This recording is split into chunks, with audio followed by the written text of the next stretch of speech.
जय महाराष्ट्र. खरीप 2025च्या पीक विमा वाटपाची प्रक्रिया ही आता शेवटच्या टप्प्यात आलेली आहे. बऱ्याच जिल्ह्यांची अंतिम पैशेवारी जाहीर झालेली आहे. 50 पैशापेक्षाही कमी पैशेवारी निघालेली आहे. आता अशातच काही प्रश्न डोकवत आहेत, की पीक विमा सरसकट मिळणार आहे का? की ज्यांनी पीक विमा भरलाय त्यांनाच मिळणार?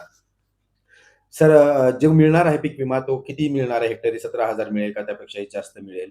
सरसकट मिळणार आहे, की नुकसान झालेल्याच मंडळाला मिळणार आहे?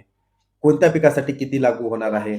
या सगळ्या प्रश्नांची उत्तरं आपण या व्हिडिओमध्ये पाहणार आहोत. त्यामुळे विनंती आहे, व्हिडिओ शेवटपर्यंत पहा आणि हा व्हिडिओ त्या शेतकरी मित्रांपर्यंत जाऊ द्या, जो पीक विम्याच्या प्रतीक्षेत आहे. चला तर मग माहितीला सुरुवात करूया. मित्रांनो, खरीप 2025चा पीक विमा वाटपाचा पद्धत ही लागू झालेली आहे. म्हणजे फॉर्म्युला ठरलेला आहे 50-50. आता ह्याच्यात 50% पीक कापणी प्रयोगाची जी सरासरी येणार आहे, त्याच्या आधारावरती 50% निर्णय घेण्यात येतील आणि केवळ पीक कापणी प्रयोगावरती अवलंबून न राहता यावर्षी तंत्रज्ञान आणि उपग्रह म्हणजे सॅटेलाईटच्या मदतीनं ही आकडेवारी काढण्यात येणार आहे. कोणत्या मंडळात किती उत्पन्न झालेलं आहे आणि त्याचीही सरासरी घेणार आहे. म्हणजे 50% सरासरी पीक कापणी प्रयोग, 50% सॅटेलाईटचा जो रिपोर्ट येणार आहे, त्याच्या सरासरीच्या हिशोबानंच आता पीक विम्याचे वाटप होणार आहे.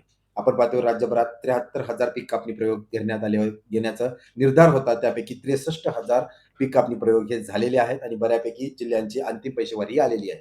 आणि आनंदाची किंवा सकारात्मक बाब अशी आहे, की 50 पैशापेक्षाही जास्त सरसकट सर्व जिल्ह्यांची आणेवारी आलेली आहे. त्यामुळे आता शेतकऱ्यांना बाबडी आशा लागलेली आहे, की बाबा रे, आम्हाला सगळ्यांनाच सरसकट पीक विमा मिळणार का?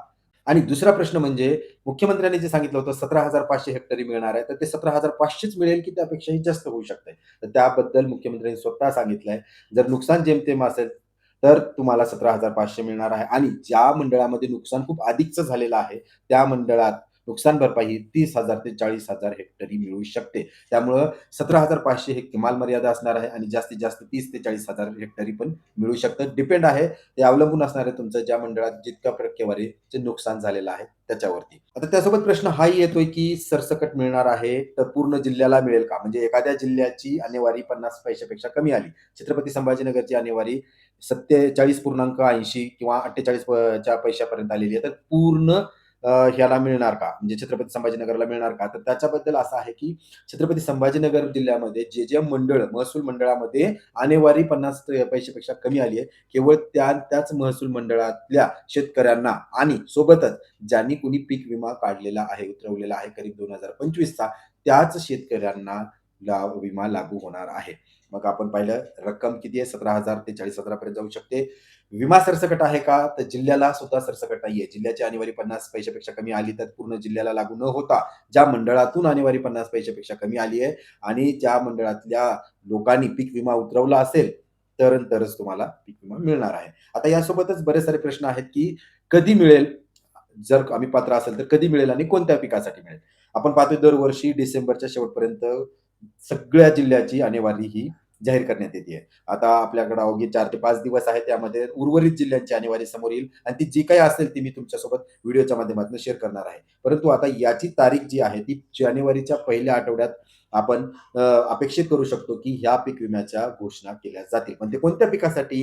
त्यामध्ये सोयाबीन आहे, मूग आहे, उडीद आहे, मका आहे.